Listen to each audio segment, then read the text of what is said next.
what you have here is there were, these Taiwanese pro-democracy group of people in New York City, and they were celebrating the 113th anniversary of the founding of the Republic of China. Not People's Republic. Yes, there's a difference. People's Republic of China is the big red flag with all the scary soldiers and Xi Jinping going like, "Oh, the camera and sickle." Yeah, exactly. It's the commie thing, right?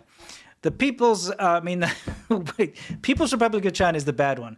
The Republic of China, is it the Republic of China? ROC? Yes. ROC, yes. Got to get my facts straight here. They are the previously not so nice people who have turned into really nice people. Yes, it's currently the government of Taiwan. Which is a beautiful... Well, it's the title of Taiwan, not the government. It's a beautiful place. It's a thriving democracy. It's freedom absolute. It's more free than the USA, in my humble opinion. Yeah, I think so. It's awesome. Like, we've both been there many times. You lived there for quite a number of years. And it's a beautiful place, amazing place. So anyway, the Taiwanese guys are celebrating this thing, and this is according to them. Or Chinese people still celebrating the government of Taiwan. Yes, or dissidents, could be pro-democracy people, okay? As you can see, this particular Twitter account's called Chinese Democracy and Human Rights. Okay, we don't know these accounts, by the way. Exactly, we don't know them. This is just what popped up. But they were celebrating, and a New York traffic policeman in Chinese came over and allegedly, this is all according to them, insulted them and called them idiots. Right? For celebrating. Yes. I guess allegedly celebrating Taiwan instead of China, or saying, being against China. So, of course, they immediately started to record him, and they're calling for his, a disciplinary action, because he is a uniformed New York policeman, and you shouldn't be supporting a foreign government if you're a uniformed policeman. Or having any political opinion. Yeah, you shouldn't be. Like, when you're on the job, you can't, if you're a cop in America, you can't go up to a bunch of Biden supporters and say screw Biden, or you can't go up to a bunch of Trump supporters and say screw Trump. You're an officer of the law. You keep your politics out of your job, right? Sure. Again, this is alleged. This is what these dissidents are saying on the disputes here.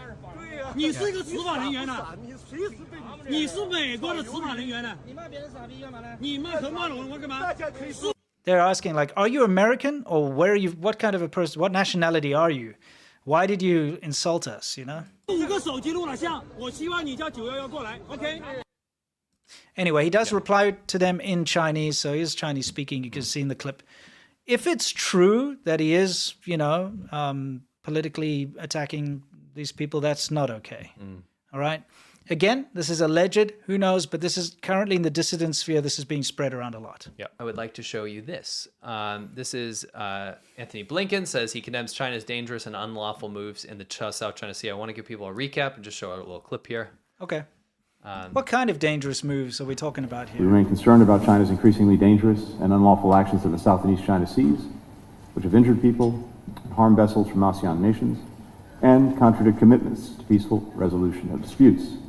The United States will continue to support freedom of navigation and freedom of overflight in the Indo-Pacific. So, look at these Filipino activists, by the way. They're going to confront the massive behemoth Coast Guard. With their ramshackle... It's so cool. Looks like something out of Moana or something. Yeah, who are anchored near the disputed Scarborough Shoal. Shoal, yeah.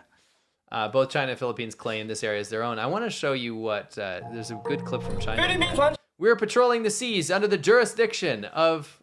Of what? You'll see. The People's Republic of China. In accordance with the law. Whose law, Well, their own made-up law. I'll show you a map. Please inform us of your intentions and next steps. The Philippines says its government is not part of the resupply mission, so these people are just resupplying fishing boats, right? Yeah. But its Coast Guard has sent 3 ships to follow the fleet because of what China's doing, right? Yeah. That's what they're doing. The tensions have escalated over the disputed area in recent weeks. Mm-hmm. The Chinese Coast Guard shot water cannons at a Filipino Coast Guard ship.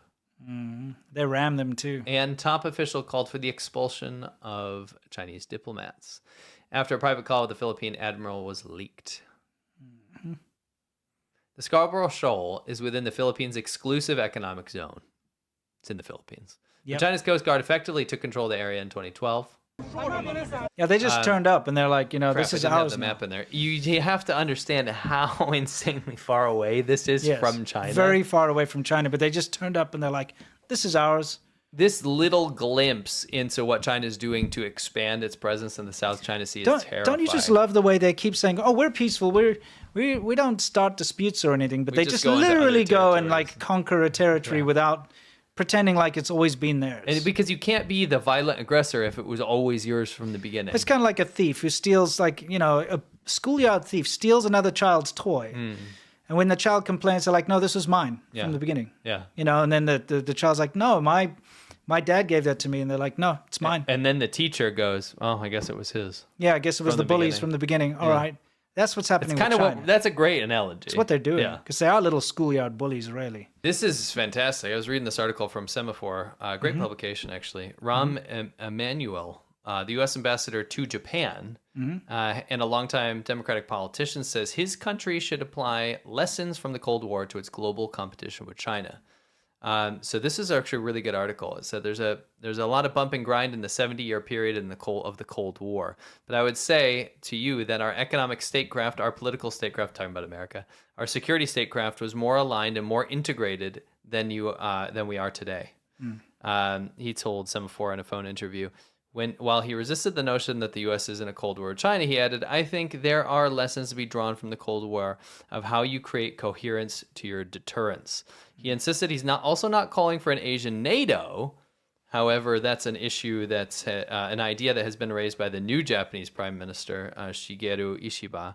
Emmanuel said that he believes the U.S. has succeeded in isolating China through security and diplomatic partnerships, but he argues America's economic strategy as it relates to pushing back on China needs work. We've been pretty effective on a counterbalance against China, and China, the isolator, becomes isolated. Now all I'm saying is we got to get the economic statecraft up on par to what we're doing on the security front and what we're doing on the political and diplomatic front. Basically, be all and end all is during the Cold War against Russia, we were kind of united in America, right? Yeah.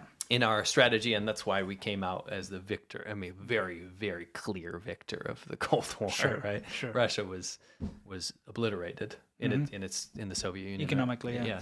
By the way, I just can't continue until you tell me, is he missing that finger? I don't think so. I think he's probably like, He's just doing a... oh, maybe. That's distracting as all hell. Well, either way, yeah, I like what he says because... Oh, me too. I'm just curious about his finger. I don't know.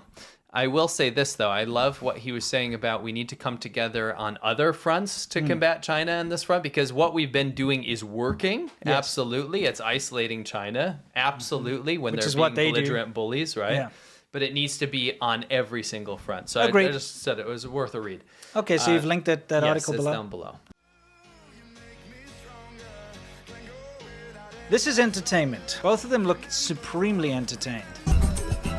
He chucks it at her. He threw a nut at my face. Oh, never It mind. was actually because it was deemed too ugly. Then again, if they made it accurate, it would be even uglier. $21,000 for that thing that looks like somebody made as a project in wood shop.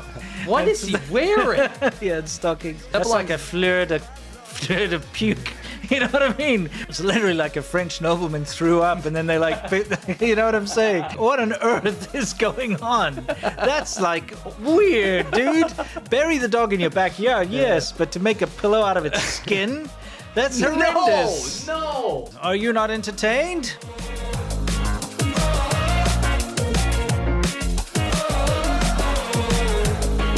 When I close my eyes, I can almost sing it. When I take a breath, you fill up my lungs.